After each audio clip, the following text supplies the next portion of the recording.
एक छोटा सा बोर्ड रेड़ी की छत से लटक रहा था। इस पर मोटे मार्कर से लिखा हुआ था, घर में कोई नहीं है, मेरी बूढ़ी माँ फालिज ज़दा है, मुझे थोड़ी थोड़ी देर बाद उन्हें खाना और इतनी ही मर्तबा हाजत कराना पड़ती है।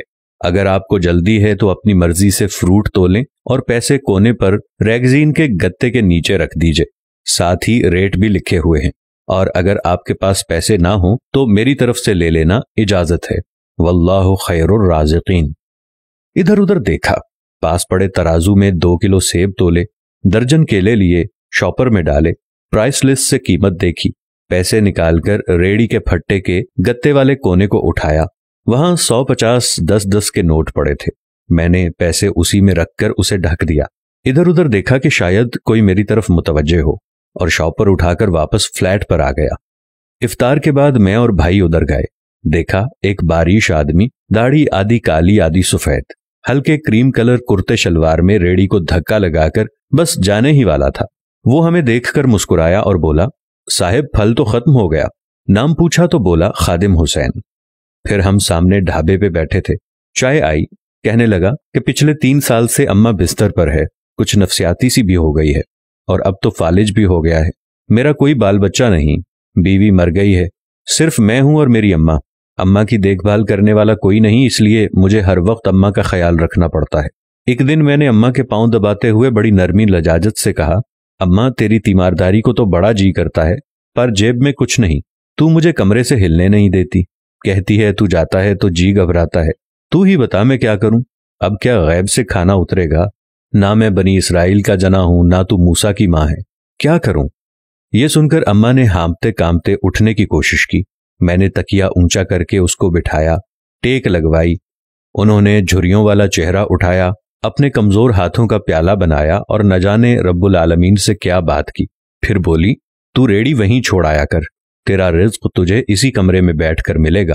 मैंने कहा, अम्मा क्या बात करती है, वहां छोड़ आऊंगा तो कोई चोर उचक्का सब कुछ ले जाएगा। आजकल कौन लिहाज करता है, बिना मालिक के कौन खरीदार आएगा? कहने लगी, तू फजर को रेड़ी फलों से भरकर छोड़ कर आ जा, बस ज्यादा बकबक नहीं कर, शाम को खाली ले आया कर। अगर तेरा रुपया गया तो ये खालिदा सुरैया अल्लाह से पाई पाई वसूल देगी। 2.5 साल हो गए हैं भाई साहब, सुबह रेड़ी लगाकर जाता हूँ, शाम को ले जाता हूँ। लोग पैसे रख जाते हैं, फल ले जाते हैं, धेला ऊपर नीचे नहीं होता, बल्कि कुछ तो ज्यादा रख जाते हैं। अक्सर तखमीना नफा लागत से 300-400 रुपए ऊपर ही जा निकलता है।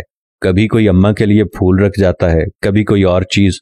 परसों एक पढ़ी लिखी बच्ची पुलाव बनाकर रख गई, नोट लिखकर रख गई कि अम्मा के लिए। एक डॉक्टर का गुजर हुआ, वो अपना कार्ड छोड़ गया, पुश्त पे लिख गया कि अंकल अम्मा की तबीयत न संभले तो मुझे फोन करना, मैं घर से पिक कर लूंगा। किसी हाजी साहब का गुजर हुआ तो अजवा खजूर का पैकेट छोड़ गया। कोई जोड़ा शॉपिंग करके गुजरा तो फ्रूट लेते हुए अम्मा के लिए सूट रख गया। रोजाना ऐसा कुछ ना कुछ मेरे रिज्क के साथ मौजूद होता है। ना अम्मा हिलने देती है, ना अल्लाह रुकने देता है। अम्मा तो कहती, तेरा फल बेचने के लिए अल्लाह खुद नीचे उतर आता है और बेच बाज जाता है। भाई वो सोना रब एक तो राज़िक है, ऊपर से रिटेलर भी है। अल्लाह अल्लाह। आखिर में मुझे अपने बच्चों से कहना है, अगर आप फारिग हों और अपने वालिदैन को काम करते देखें तो फौरन उठकर उनकी मदद करें और उन्हें कहें कि अम्मी जान, अब्बा जान, लाइए मैं आपकी मदद करता हूं या मैं आपकी मदद करती हूं।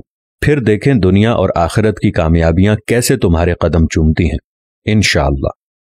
दोस्तों, ये एक बहुत ही मुतासिर कुन और दिल को छू लेने वाली वीडियो है।